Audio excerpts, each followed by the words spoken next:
What's up YouTube? It's your boy the Ol Drunken Geek again, and today I'm going to review slash not so much review, more like just completely sing the praises of Lost in Space, the Netflix series that has come out.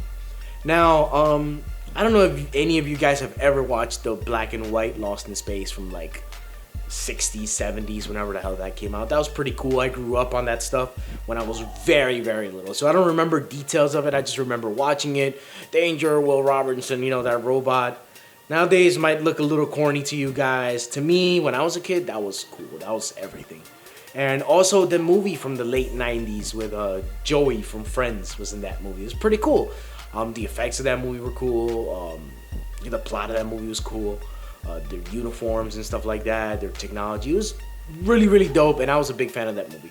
So, when my Netflix suggestions scrolled by and they showed that Lost in Space is now a Netflix-produced TV series, I was kind of skeptical. I was like, well, they're gonna do it right, will they have the budget for it? And guess what? I was happily surprised that they kind of pulled it off, man. For all those that follow the show, you guys already know that ODG loves sci-fi, loves like the details of sci-fi, like ship designs and stuff like that.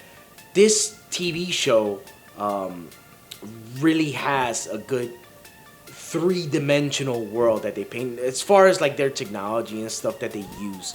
If you guys are not familiar with Lost in Space, it's basically a family that goes out into space to explore, and they get lost and they find a robot. That's basically everything that's classic about Lost in Space.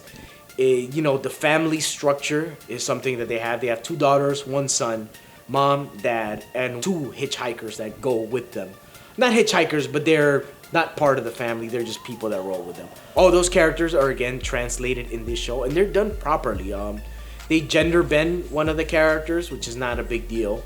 And I feel like they give all the daughters especially, a lot more to do than they did in the TV show.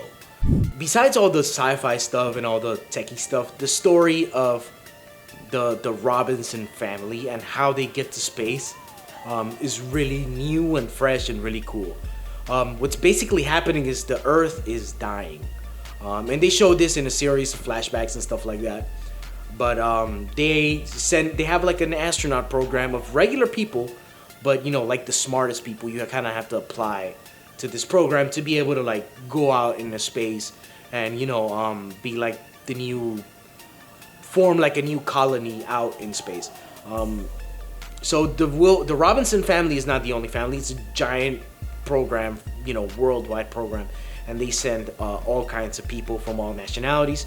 They send them out in space. Something happens in space. It's a spoiler, so I'm not going to spoil it for you guys. Something happens in space that gets them lost on this planet. Not only the Robinson family, but a couple of other people. What makes this show really cool is the fact that it's something mundane, like, oh, we're stuck in the mud. But you feel like there are stakes because of the way the show sets it up. You feel like they're in danger. And even though it's not like shooting blasters and lightsaber type action, there is drama there and there is suspense there, whether they're going to be safe or not, and what's gonna happen. And it's ingenious how they get out of a lot of these situations. For the sci-fi aspect is really cool. Also, the family unit and, you know, the characters in this show are really well thought out. They're really well developed, and especially the daughters, the 2 daughter characters that they have in the show. It feels like in this show, as opposed to like the earlier show and maybe the movies, they give them a lot more to do. It's not just the son.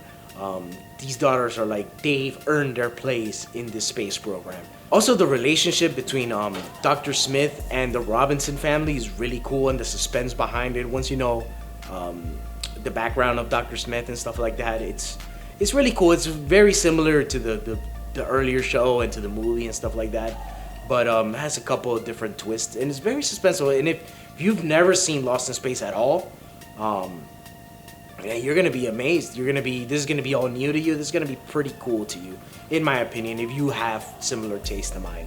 Also, the robot that we all know and love, the Danger Will Robinson, is done in a fresh new take, and some of the storyline, some of the plot, is contingent on knowing where it comes from or what it is and stuff like that.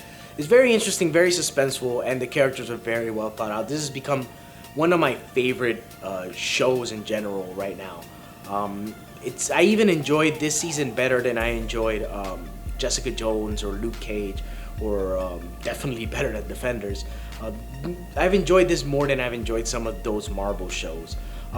Still, Stranger Things and Black Mirror are to me just like the superior shows as far as Netflix content is concerned. But this one is also a great addition.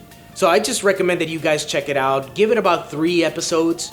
If you're not already interested in the sci-fi aspect of it, understandable. This show is not for everybody. It doesn't have a lot of, like I said, a lot of laser shooting off and stuff like that. But it is very interesting, and it's really good drama in my opinion. So yeah, if you like this video, if you like Lost in Space, you want to comment anything at all, go ahead and drop it down in the comments. Drop a like if you enjoyed this video. Also check us out on Instagram, Ol Drunken Geek, dropping loads. Check us out. Yeah, that's all I got for today, man. ODG out.